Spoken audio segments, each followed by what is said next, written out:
गावाकडची बातमी. नेते जातात पण कार्यकर्ते नाही. आज ते आता दिसत आहेत. सुजाताताईंनी त्यांच्या भावना नेमक्या शब्दात व्यक्त केलेल्या आहेत आणि ज्या वेळेला त्यांनी त्या शिवसेना सोडतात हे कळलं तेव्हा आम्हाला सगळ्यांना एक धक्का बसला तर वाईटही वाटलं होतं की एवढी आपली जुनी कार्यकर्ती शिवसेना सोडू का शकते आणि कशी शकते. ठीक आहे, तो आता सगळा इतिहास झालेला आहे. गेले 3-4 महिने किंवा किती जो काय तुम्ही तिकडे होतात तिकडे एकूण सगळं बघितलेलं आहे. बेबंदेशाही, अंधाधुंद आणि कशासाठी लोक तिकडे जात आहेत, तिकडे जाऊन काय करताय हे तुम्ही जवळून पाहिलं. त्याच काळामध्ये तुम्ही मला यापूर्वी सुद्धा सांगितलं आणि आता सुद्धा सगळ्यांना तुम्ही सांगितलं की तिथे तुम्ही कोणाशी म्हणजे असं काही जुळून घेऊ शकाल असं काय वाटत नव्हतं. एकूण वातावरणच फार विचित्र होतं. बेचैन होत्या, अस्वस्थ होत्या. पण त्यांना मी खरंच धन्यवाद देतो की काही जण तिकडे गेल्यानंतर पश्चाताप होतोय, अनेकांना होतोय. पण तुमच्यासारखा निर्णय घेण्याचं धाडस किंवा एक ज्याला हिंमत लागते ती फार कमी लोकांमध्ये असते आणि ही हिंमत आणि हे धाडस केवळ शिवसैनिकामध्येच असू शकतं. बाकी इतर जे काही गेले असतील लाचारीसाठी त्यांच्यामध्ये असू शकत नाही.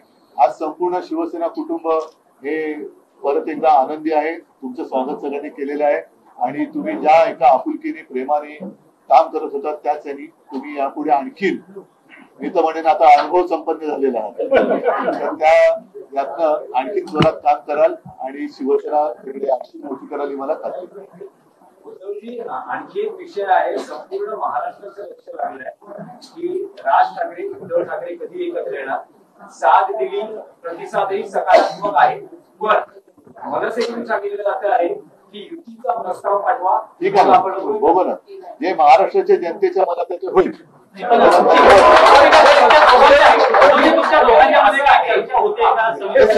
मी तुम्हाला एका वाक्यात सांगितलेलं आहे. त्याच्याबद्दल बाकीचे जे काही बारकावे ते आम्ही बघतोय.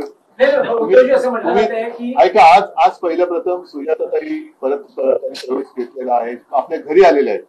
त्याच्यामुळे ती एक महत्वाची बातमी आहे. असे हा त्यांचा परत घरी येण्याचा जो किंवा पुनर्प्रवेश जो आहे तो तमाम तिथे गेलेल्या पण मनापासून शिवसैनिक असलेल्यांसाठी एक संदेश आहे. उद्धवजी, एक संदेश असा तुम्ही देऊ शकता का जे म्हटलं जाते की या सगळ्या प्रकारात संदेश कशाला, मी बातमीच देईन ना तुम्हाला. कार्यकर्त्यांचा मनोविरोध होते. माझ्याकडे असं म्हणताय की उद्धव ठाकरे आणि राज ठाकरे हे